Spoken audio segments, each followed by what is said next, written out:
Hey everybody, Michael Snyder, Pacific Northwest Weather Watch. Today is December 26th, and I just wanted to do a quick update here on this big storm knocking on our doorstep here, the Pacific Northwest.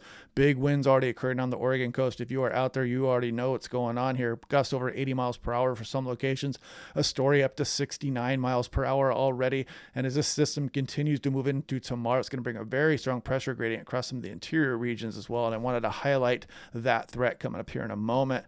But as you take a look here, you can see another huge slug of moisture for western Washington, BC, down into Oregon. Here, some urban flooding was occurring across Portland this evening as well. So very saturated ground could cause some tree fall as well with the strong winds tomorrow. Now, taking a look here, Seattle National Weather Service. They do have the wind advisory up for much of the area, but these winds may not be representative of what is actually coming. We could easily have some widespread 50-mile-per-hour gusts here, and they even mentioned themselves some gusts to 60 miles per hour in the wind advisory here. And I wanted to point that out. We get up close to 60 miles per hour, and there's going to be some pretty widespread damage because of that. And there'll be a lot of power outages as well. So here's that advisory. If you look at the end there, that isolated gust to 60 miles per hour, and again, that would mean big problems across the Puget Sound. So I just wanted to point that out there. And some of the models do show or do support that with the very tight pressure gradient. Now look at this, the HER 3KM.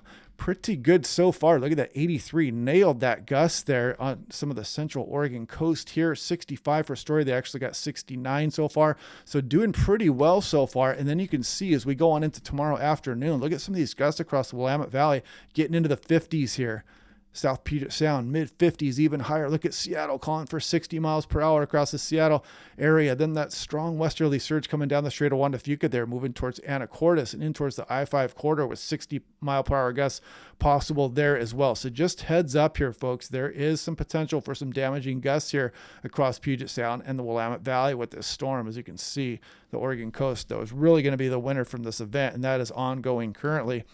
Now, taking a look here, this is the European, and it's kind of underdoing things here across the Oregon coast. The gusts are higher, and 58 called for the high there at Astoria, already outdid that by 11, and it's calling for gusts even in the low 50s for the Seattle area here and some of the Willamette Valley as well here. So this could actually be underdoing some of these gusts here.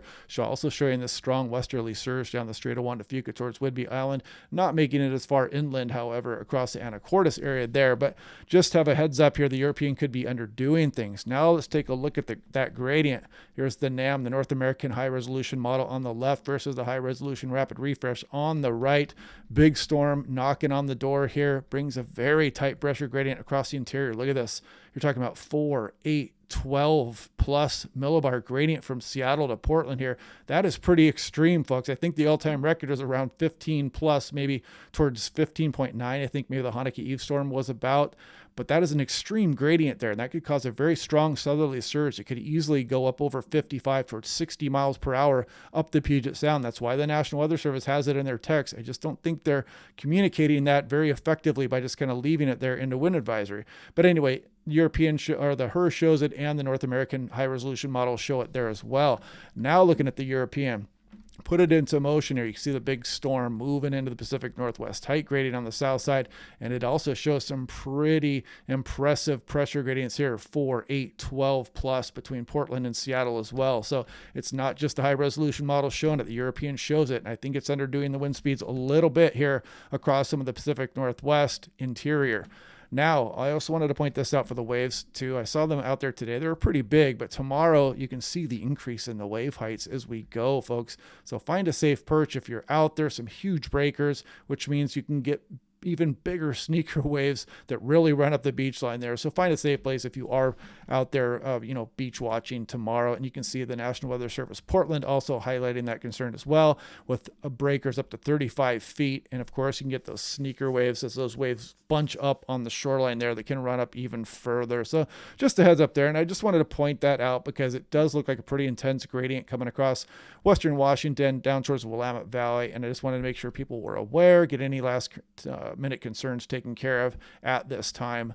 Really, the biggest winds are supposed to be afternoon tomorrow, and really starting earlier in the Willamette Valley versus the Puget Sound. So just be ready for that. And I'll go ahead and get myself to sleep now, and I'll put out a briefing tomorrow morning, and I'll talk to you guys then.